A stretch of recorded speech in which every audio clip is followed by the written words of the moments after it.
ओम शांति ओम शांति 21 जून 2025 महावाक्य बाबा कहते मिठे बच्चे वर्तमान तुम मानकर स्मृति रे आसीछि जे आमे 84 जन्मर चक्र शेष करिछु। एबे आमे निजर शांतिधाम घर को फेरी जीवो। तेबे घर को जीवा पाई आउ अल्प समय बाकी अछि। आजिर प्रश्न अछि जेउ पिलामानंकर घर को फेरिबार स्मृति रहिछि सेमानंकर लक्षण किपरि होइथिबो। जेउ पिलामानंकर घर को फेरिबार स्मृति रहिछि सेमानंकर लक्षण किपरि होइथिबो। उत्तर सेमाने एही पुराना दुनिया को देखुथिले मध्य न देखिला परि रहिबे। सेमानंक भितरे बेहदर वैराग्य वृत्ति रहिथिबो। कर्मधंदारे व्यस्त रहुथिले मध्य सेमाने बुद्धि रे हालुका रहुथिबे। एपट सेपट कथा परनिंदा परचर्चारे निजर समय नष्ट करिबे नाही। निजको एही दुनिया रे अतिथि मने करी रहुथिबे। ओम शांति। केवल तुमे संगमयुगी ब्राह्मण संतान माने ही जानिछ जे आमे अल्प समय पाई एही पुराना दुनियार अतिथि अटु। तुमर प्रकृत घर हेउछि शांतिधाम। सेही घर को ही मनुष्य बहुत याद करिथांती, इच्छा रखिथांती मन को शांति मिलो। किंतु मन कौन शांति कौन आमको किपरि मिलिबो से कथा किछि भी केही जानी न थांती। तुमे माने जानुछ जे एबे निज घर को जीवा पाई आउ अल्प समय बाकी अछि। समग्र दुनियार समस्त मनुष्य क्रमानुसारे सेठाकु ही जीवे। ताहा शांतिधाम एवं एहा हेउछि दुःखधाम। एकथा मने रखिबा मध्य सहज अटे ना। केही भी बुढ़ा हुअन्तु किंबा जुबा हुअन्तु एही कथा को तो निश्चय मने पकाई पारिबे ना। एथिरे संपूर्ण सृष्टिचक्रर ज्ञान आसी जाई थाए। संपूर्ण ज्ञान विस्तृत भावरे बुद्धि रे आसी जाई थाए। एबे तुमे माने संगम जुगरे रहिछ। एहा बुद्धि रे रहुछि जे आमे शांतिधाम को जाउछु ड्रामा प्लान अनुसारे। एहा बुद्धि रे रहिले तुम मानकु खुशी मिलिबो ओ बाबांकर स्मृति मध्य रहिबो। आमको एबे निजर 84 जन्मर स्मृति आसी जाइछि।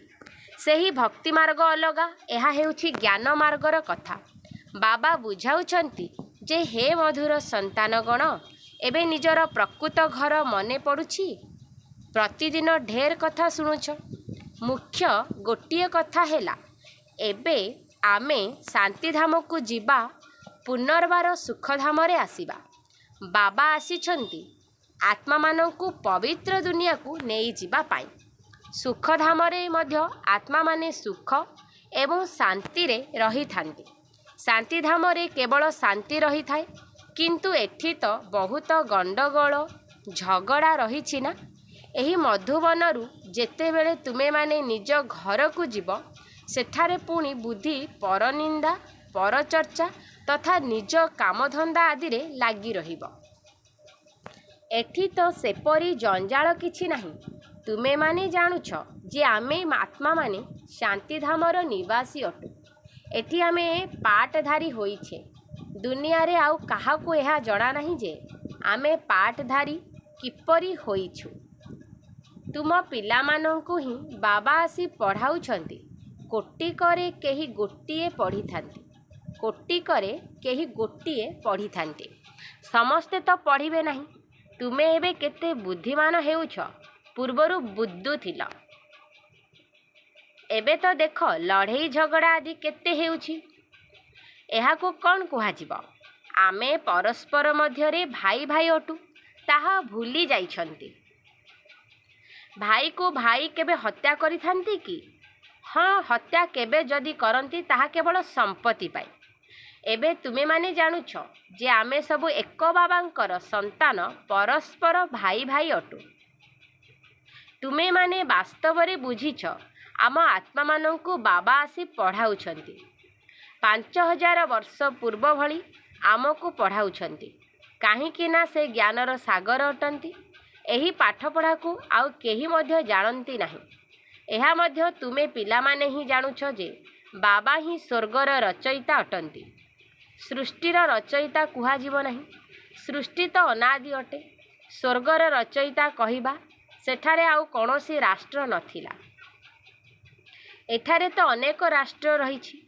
ଏପରି ଏକ ସମୟ ଥିଲା ଯେଉଁ ସମୟରେ କି ଗୋଟିଏ ହିଁ ଧର୍ମ ଥିଲା, ଏକ ରାଜ୍ୟ ଥିଲା। ପରେ ପୁଣି ଅନେକ ଧର୍ମ ଆସିଲା।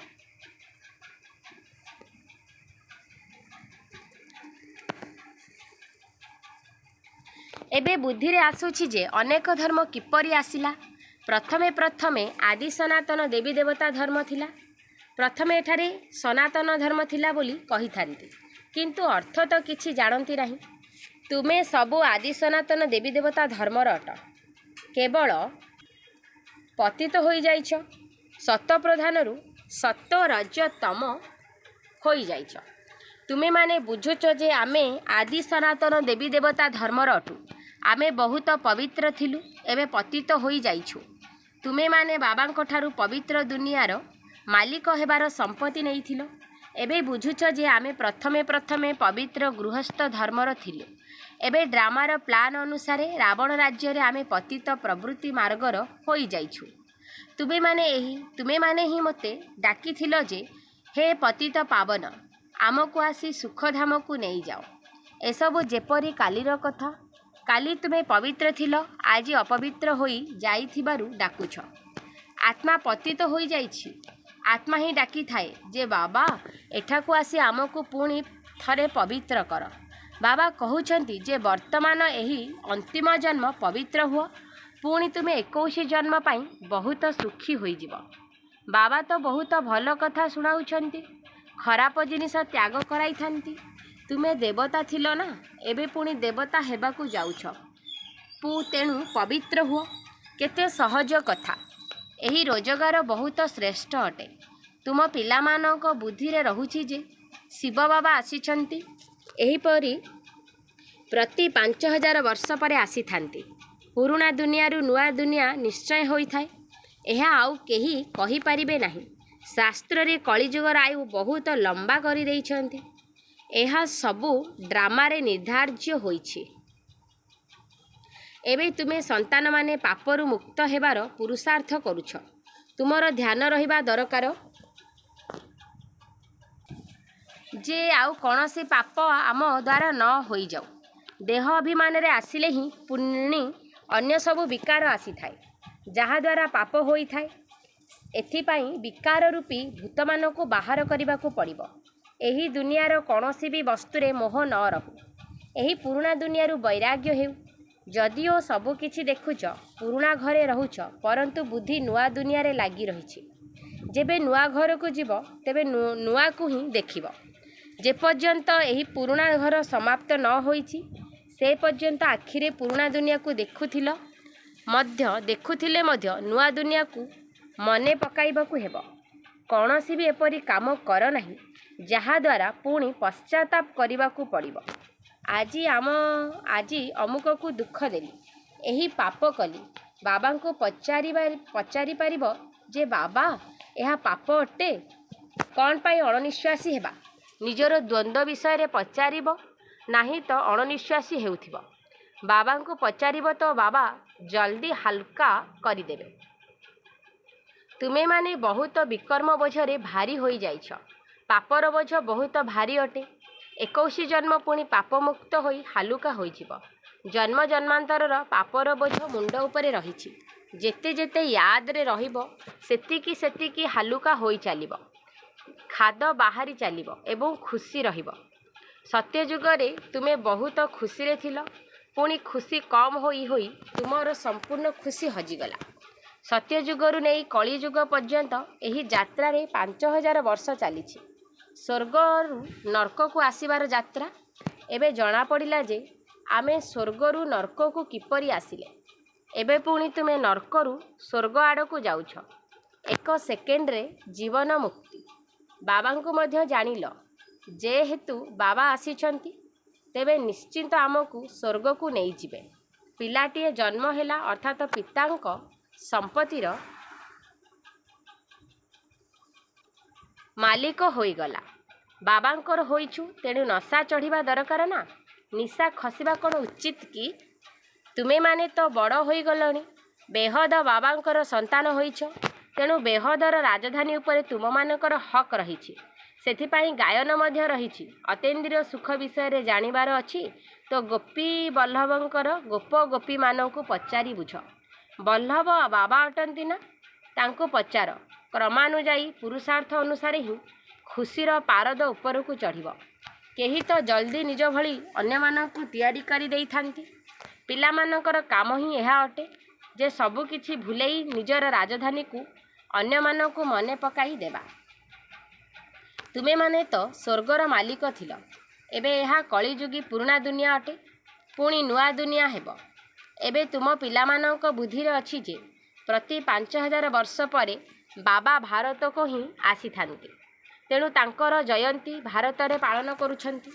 ତୁମେମାନେ ଜାଣୁଛ ଯେ ବାବା ଆସି ଆମକୁ ରାଜଧାନୀ ଦେଇ ଯାଇଥାନ୍ତି, ତେଣୁ ସେଠାରେ ତାଙ୍କୁ ୟାଦ କରିବାର ଆବଶ୍ୟକତା ହିଁ ରହିନଥାଏ। ପୁଣି ଯେବେ ଭକ୍ତି ଆରମ୍ଭ ହୋଇଥାଏ ସେତେବେଳେ ସ୍ମରଣ କରିଥାନ୍ତି। ଆତ୍ମା ହିଁ ଖୁସିର ଖୋରାକ ଖାଇଛି, ତେଣୁ ପୁନର୍ବାର ୟାଦ କରୁଛି ଯେ ବାବା ପୁଣି ଆସି ଆମକୁ ଶାନ୍ତିଧାମ ସୁଖଧାମକୁ ନେଇଯାଅ। ଏବେ ତୁମେ ପିଲାମାନେ ବୁଝୁଛ ଯେ ସେ ଆମର ପିତା ଅଟନ୍ତି, ଟିଚର ମଧ୍ୟ ଅଟନ୍ତି, ଗୁରୁ ମଧ୍ୟ ଅଟନ୍ତି। ସୃଷ୍ଟିର ଆଦି ମଧ୍ୟ ଅନ୍ତର ଚକ୍ର 84 ଜନ୍ମର ଜ୍ଞାନ ତୁମମାନଙ୍କର ବୁଦ୍ଧିରେ ରହିଛି। ଅନେକ ଥର 84 ଜନ୍ମ ନେଇଛ ଏବଂ ନେଉଥିବ। ଏହାର ଅନ୍ତ କେବେ ହୋଇନଥାଏ। ତୁମ ବୁଦ୍ଧିରେ ହିଁ ଏହି ଚକ୍ରର ସ୍ମୃତି ରହିଛି। ସ୍ୱଦର୍ଶନ ଚକ୍ର ଘଡ଼ି ଘଡ଼ି ୟାଦ ଆସିବା ଦରକାର। ଏହା ହିଁ ମନ୍ମନାଭବ ଅଟେ। ଯେତେ ବାବାଙ୍କୁ ୟାଦ କରିବ ସେତେ ପାପ ଭସ୍ମ ହେବ। ତୁମେମାନେ ଯେବେ କର୍ମାତୀତ ଅବସ୍ଥାର ନିକଟରେ ପହଞ୍ଚିଯିବ ସେତେବେଳେ ତୁମ ଦ୍ୱାରା କୌଣସି ବିକର୍ମ ହେବ ନାହିଁ। ଏବେ କିଛି କିଛି ବିକର୍ମ ହୋଇଯାଉଛି। ସମ୍ପୂର୍ଣ୍ଣ କର୍ମାତୀତ ଅବସ୍ଥା ତ ଏବେ ହୋଇନାହିଁ। ଏହି ବ୍ରହ୍ମା ବାବା ମଧ୍ୟ ତୁମ ସାଥିରେ ଛାତ୍ର ଅଟନ୍ତି। ଶିକ୍ଷକ ଶିବ ବାବା ଅଟନ୍ତି। ଯଦିଓ ବ୍ରହ୍ମାଙ୍କ ଭିତରେ ପ୍ରବେଶ କରିଥାନ୍ତି, କିନ୍ତୁ ଇଏ ମଧ୍ୟ ଛାତ୍ର ହିଁ ଅଟନ୍ତି। ଏହା ହେଉଛି ନୂଆ ନୂଆ କଥା। ଏବେ କେବଳ ତୁମେ ବାବାଙ୍କୁ ଏବଂ ସୃଷ୍ଟିଚକ୍ରକୁ ୟାଦ କର। ତାହା ହେଉଛି ଭକ୍ତି ମାର୍ଗ, ଏହା ହେଉଛି ଜ୍ଞାନ ମାର୍ଗ। ରାତି ଦିନର ଫରକ ରହିଛି। ସେଠାରେ କେତେ ଝାଞ୍ଜ ଘଣ୍ଟା ଆଦି ବଜାଇଥାନ୍ତି। ଏଠାରେ କେବଳ ୟାଦରେ ରହିବାର କଥା। ଆତ୍ମା ତ ଅମର, ଅକାଳ ସିଂହାସନ ମଧ୍ୟ ରହିଛି। ଏପରି ନୁହେଁ ଯେ ଅକାଳ ମୂରତ କେବଳ ବାବା ଅଟନ୍ତି। ତୁମେମାନେ ମଧ୍ୟ ଅକାଳ ମୂରତ ଅଟ। ଅକାଳ ମୂରତ ଆତ୍ମାର ଏହି ଭୃକୁଟି ସିଂହାସନ ଅଟେ। ନିଶ୍ଚିନ୍ତ ଭୃକୁଟିରେ ହିଁ ବସିବ, ଆଉ କ'ଣ ପେଟରେ ଆସି ବସିବ? ଏବେ ତୁମେମାନେ ଜାଣୁଛ ଯେ ଆମ ଅକାଳ ମୂରତ ଆତ୍ମାର ସିଂହାସନ କେଉଁଠି ଅଛି? ଏହି ଭୃକୁଟିର ମଧ୍ୟ ଭାଗରେ ଆତ୍ମାର ସିଂହାସନ ରହିଛି। ପଞ୍ଜାବର ଅମୃତସରରେ ମଧ୍ୟ ଅକାଳ ତଖତ ଅଛି ନା? କିନ୍ତୁ ତାହାର ଅର୍ଥ କିଛି ବି ବୁଝି ନାହାନ୍ତି। ତାହାର ମହିମା ମଧ୍ୟ ଗାୟନ କରିଥାନ୍ତି ଯେ ଅକାଳ ମୂରତ। ସେମାନଙ୍କର ଅକାଳ ତଖତ ବିଷୟରେ କାହାକୁ ବି ଜଣାନାହିଁ। ଏବେ ତୁମମାନଙ୍କୁ ଜଣାପଡ଼ିଲା ଯେ ପ୍ରକୃତ ସିଂହାସନ ତ ଏହି ଭୃକୁଟି ଅଟେ, ଯାହା ଉପରେ ବସି ବାବା ଶୁଣାଉଛନ୍ତି। ତେଣୁ ଆତ୍ମା ଅବିନାଶୀ ଅଟେ, ଶରୀର ବିନାଶୀ ଅଟେ। ଆତ୍ମାର ଏହା ଅକାଳ ସିଂହାସନ ଅଟେ। ଏହି ଅକାଳ ତଖତ ସର୍ବଦା ରହିଥାଏ। ଏହା ତୁମେମାନେ ହିଁ ବୁଝୁଛ। ସେମାନେ ପୁଣି କାଠର ସିଂହାସନ ତିଆରି କରି ଏପରି ନାମ ରଖିଦେଇଛନ୍ତି। ବାସ୍ତବରେ ଅକାଳ ଆତ୍ମା ତ ଭୃକୁଟିରେ ହିଁ ବସିଛି। ତୁମ ପିଲାମାନଙ୍କର ବୁଦ୍ଧିରେ ଏସବୁ କଥାର ଅର୍ଥ ରହିଛି। ଏକ ଓଁକାର, ଏହାର ଅର୍ଥ ତୁମେମାନେ ବୁଝୁଛ। ମନୁଷ୍ୟ ମନ୍ଦିରରେ ଯାଇ କହିଥାନ୍ତି ଅଚ୍ୟୁତମ୍ କେଶବମ୍, ଅର୍ଥ କିଛି ନାହିଁ। ଏହିପରି ହିଁ ସ୍ତୁତି କରିଥାନ୍ତି। ଅଚ୍ୟୁତମ୍ କେଶବମ୍ ରାମ ନାରାୟଣମ୍। ଏବେ ରାମ କେଉଁଠି, ନାରାୟଣ କେଉଁଠି?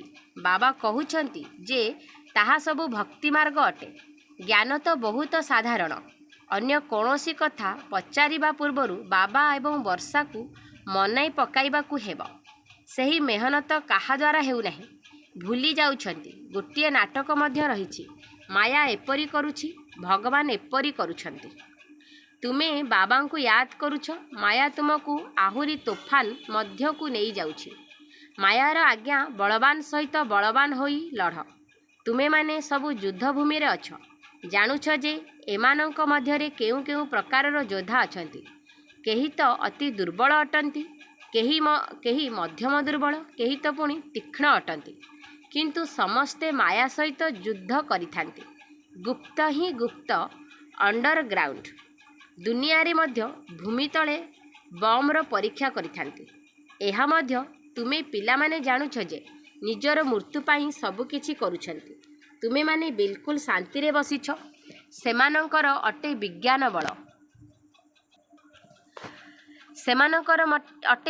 ବଳ। ପ୍ରାକୃତିକ ବିପର୍ଯ୍ୟୟ ମଧ୍ୟ ବହୁତ ରହିଛି। ସେଥିରେ ତ କାହାର ଶକ୍ତି କାମ କରିବ ନାହିଁ। ଏବେ କୃତ୍ରିମ ବର୍ଷା ପାଇଁ ମଧ୍ୟ ଚେଷ୍ଟା କରୁଛନ୍ତି। କୃତ୍ରିମ ବର୍ଷା ହେବ ତ ପୁଣି ଶସ୍ୟ ଅଧିକ ହେବ। ତୁମେ ସନ୍ତାନମାନେ ତ ଜାଣୁଛ ଯେ କେତେ ବି ବର୍ଷା ହେଉ, ନିଶ୍ଚିନ୍ତ ରୂପେ ପୁଣି ବି ପ୍ରାକୃତିକ ବିପର୍ଯ୍ୟୟ ହେବ। ମୂଷଳଧାରରେ ବର୍ଷା ହେବ, ପୁଣି କ'ଣ କରିପାରିବେ? ଏହାକୁ କୁହାଯାଇଛି ପ୍ରାକୃତିକ ଦୁର୍ବିପାକ। ସତ୍ୟଯୁଗରେ ଏସବୁ ହୋଇନଥାଏ। ଏଠାରେ ଯାହା ସବୁ ହେଉଛି ସେସବୁ ବିନାଶରେ ସାହାଯ୍ୟ କରିଥାଏ। ତୁମର ବୁଦ୍ଧିରେ ରହିଛି ଯେ ଆମେ ଯେବେ ସତ୍ୟଯୁଗରେ ରହିବୁ, ସେତେବେଳେ ଯମୁନା କୂଳରେ ସୁନାର ମହଲ ହେବ। ସେଠାରେ ବହୁତ କମ୍ ସଂଖ୍ୟାରେ ସେଠାରେ ରହିବୁ। କଳ୍ପ କଳ୍ପ ଏହିପରି ହୋଇଥାଏ। ପ୍ରଥମେ କମ୍ ମନୁଷ୍ୟ ଥାନ୍ତି, ପୁଣି ବୃକ୍ଷ ବଢ଼ିଥାଏ। ସେଠାରେ କୌଣସି ବି ଆବର୍ଜନା ଇତ୍ୟାଦି ନଥାଏ। ଏଠାରେ ତ ଦେଖ, ପକ୍ଷୀ ମଧ୍ୟ ଅପରିଷ୍କାର କରୁଛନ୍ତି। ସେଠାରେ ଅପରିଷ୍କାରର କଥା କିଛି ନାହିଁ। ତେଣୁ ତାକୁ କୁହାଯାଉଛି ସ୍ୱର୍ଗ। ଏବେ ତୁମେମାନେ ବୁଝୁଛ ଯେ ଆମେ ଏବେ ଦେବତା ହେଉଛୁ। ତେଣୁ ଅନ୍ତର କେତେ ଖୁସି ରହିବା ଦରକାର। ମାୟାରୂପୀ ଜିନ୍ ଠାରୁ ରକ୍ଷା ପାଇବା ପାଇଁ ହେଲେ ବାବା କହୁଛନ୍ତି, ତୁମେ ପିଲାମାନେ ଏହି ରୁହାନୀ ଧନ୍ଦାରେ ଲାଗିଯାଅ, ମନ୍ମନା ଭବ। ବାସ୍ ଏହିଥିରେ ହିଁ ଜିନ୍ ଭଳି ନିରନ୍ତର ଲାଗି ରୁହ। ଜିନ୍ର ଉଦାହରଣ ଦେଇଥାନ୍ତି ନା, କହିଲା ମୋତେ କାମ ଦିଅ। ତେଣୁ ବାବା ମଧ୍ୟ କାମ ଦେଉଛନ୍ତି, ନଚେତ୍ ମାୟା ଖାଇଯିବ। ବାବାଙ୍କର ପୂର୍ଣ୍ଣ ରୂପେ ସହଯୋଗୀ ହୁଅ। ଏକୁଟିଆ ବାବା ତ ସବୁ କରିବେ ନାହିଁ। ବାବା ତ ରାଜତ୍ୱ ମଧ୍ୟ କରିବେ ନାହିଁ। ତୁମେମାନେ ସେବା କରୁଛ, ରାଜ୍ୟପଦ ମଧ୍ୟ ତୁମମାନଙ୍କ ପାଇଁ ଅଟେ। ବାବା କହୁଛନ୍ତି, ମୁଁ ମଧ୍ୟ ମଗଧ ଦେଶରେ ଆସୁଛି। ମାୟା ମଧ୍ୟ ମଗର ମାଛ ଅର୍ଥାତ୍ କୁମ୍ଭୀର ଅଟେ। କେତେ ମହାରଥୀମାନଙ୍କୁ ଗିଳି ଖାଇଯାଉଛି। ଏମାନେ ସବୁ ହେଲେ ଶତ୍ରୁ। ଯେପରି ବେଙ୍ଗର ଶତ୍ରୁ ସାପ ଅଟେ ନା, ତୁମମାନଙ୍କୁ ଜଣାଅଛି। ସେହିପରି ତୁମମାନଙ୍କର ଶତ୍ରୁ ହେଲା ମାୟା। ଆଚ୍ଛା, ମିଠା ମିଠା ଶିକିଲ ଦେଇ ସନ୍ତାନମାନଙ୍କ ପ୍ରତି ମାତା ପିତା ବାପଦାଦାଙ୍କର ମଧୁର ସ୍ନେହ ସମ୍ପନ୍ନ ଶୁଭେଚ୍ଛା ଏବଂ ସୁପ୍ରଭାତ। ଆତ୍ମିକ ପିତାଙ୍କର ଆତ୍ମିକ ସନ୍ତାନମାନଙ୍କୁ ନମସ୍ତେ। ଆମ ଆତ୍ମିକ ସନ୍ତାନମାନଙ୍କର ଆତ୍ମିକ ମାତା ପିତାଙ୍କୁ ନମସ୍ତେ, ନମସ୍ତେ, ନମସ୍ତେ। ଧାରଣା ପାଇଁ ମୁଖ୍ୟ ସାରାଂଶ ପଏଣ୍ଟ ନମ୍ବର 1 ଅଛି, ନିଜକୁ ପାପରୁ ମୁକ୍ତ କରିବାର ପୁରୁଷାର୍ଥ କରିବାକୁ ହେବ। ଦେହ ଅଭିମାନରେ କେବେ ବି ଆସିବାର ନାହିଁ। ଏହି ଦୁନିଆର କୌଣସି ବସ୍ତୁରେ ମୋହ ରଖିବାର ନାହିଁ। ପଏଣ୍ଟ ନମ୍ବର 2, ମାୟାରୂପୀ ଜିନ୍ ଅର୍ଥାତ୍ ଭୂତଠାରୁ ରକ୍ଷା ପାଇବା ପାଇଁ ବୁଦ୍ଧିକୁ ଆତ୍ମିକ ସେବାରେ ବ୍ୟସ୍ତ ରଖିବାକୁ ହେବ। ବାବାଙ୍କର ସମ୍ପୂର୍ଣ୍ଣ ରୂପେ ସହଯୋଗୀ ହେବାକୁ ପଡ଼ିବ। ବରଦାନ, ସର୍ବ ସମ୍ପତ୍ତିକୁ ଯଥା ସମୟରେ କାର୍ଯ୍ୟରେ ଲଗାଇ ନିରନ୍ତର ଖୁସିର ଅନୁଭବ କରୁଥିବା ସୌଭାଗ୍ୟଶାଳୀ ଆତ୍ମା ଭବ। ସର୍ବ ସମ୍ପତ୍ତିକୁ ଯଥା ସମୟରେ କାର୍ଯ୍ୟରେ ଲଗାଇ ନିରନ୍ତର ଖୁସିର ଅନୁଭବ କରୁଥିବା ସୌଭାଗ୍ୟଶାଳୀ ଆତ୍ମା ଭବ। ବାପଦାଦାଙ୍କ ଦ୍ୱାରା ବ୍ରାହ୍ମଣ ଜନ୍ମ ପ୍ରାପ୍ତ ହେବା ପରଠାରୁ ସାରା ଦିନ ପାଇଁ ଅନେକ ଗୁଡ଼ିଏ ଶ୍ରେଷ୍ଠ ଖୁସି ରୂପକ ସମ୍ପତ୍ତି ପ୍ରାପ୍ତ ହୋଇଥାଏ। ସେଥିପାଇଁ ତୁମମାନଙ୍କର ନାମକୁ ଜପ କରି ଏବେ ପର୍ଯ୍ୟନ୍ତ ମଧ୍ୟ ଅନେକ ଭକ୍ତ ଅଳ୍ପକାଳର ଖୁସିର ଅନୁଭବ କରୁଛନ୍ତି। ତୁମର ଜଡ଼ ଚିତ୍ରକୁ ଦେଖି ଦେଖି ଖୁସିରେ ନାଚୁଛନ୍ତି। ତେଣୁ ତୁମେମାନେ ଏହିଭଳି ସୌଭାଗ୍ୟଶାଳୀ ଅଟ। ତୁମକୁ ସମ୍ପତ୍ତି ତ ଅନେକ ମିଳିଛି, କେବଳ ସେଗୁଡ଼ିକୁ ଯଥା ସମୟରେ କାର୍ଯ୍ୟରେ ଲଗାଅ ଏବଂ ଚାବିକୁ ସର୍ବଦା ସମ୍ମୁଖରେ ରଖ, ଅର୍ଥାତ୍ ସର୍ବଦା ସ୍ମୃତିରେ ରଖ ଏବଂ ସ୍ମୃତିକୁ ସ୍ୱରୂପରେ ଆଣ। ତାହା ହେଲେ ନିରନ୍ତର ଖୁସିର ଅନୁଭବ ହେବାକୁ ଲାଗିବ। ସ୍ଲୋଗାନ। ବାବାଙ୍କର ଶ୍ରେଷ୍ଠ ଆଶାଗୁଡ଼ିକର ପ୍ରଦୀପ ପ୍ରଜ୍ୱଳନ କରୁଥିବା ଆତ୍ମାମାନେ ହିଁ କୂଳର ପ୍ରଦୀପ ଅଟନ୍ତି। ବାବାଙ୍କର ଶ୍ରେଷ୍ଠ ଆଶାଗୁଡ଼ିକର ପ୍ରଦୀପ ପ୍ରଜ୍ୱଳନ କରୁଥିବା ଆତ୍ମାମାନେ ହିଁ କୂଳର ପ୍ରଦୀପ ଅଟନ୍ତି। ଅବ୍ୟକ୍ତ ଇସାରା। ଆତ୍ମିକ ସ୍ଥିତିରେ ରହିବାର ଅଭ୍ୟାସ କର ଏବଂ ଅନ୍ତର୍ମୁଖୀ ହୁଅ। ଆତ୍ମିକ ସ୍ଥିତିରେ ରହିବାର ଅଭ୍ୟାସ କର ଏବଂ ଅନ୍ତର୍ମୁଖୀ ହୁଅ। ଆଚ୍ଛା, ଓମ୍ ଶାନ୍ତି, ଓମ୍ ଶାନ୍ତି।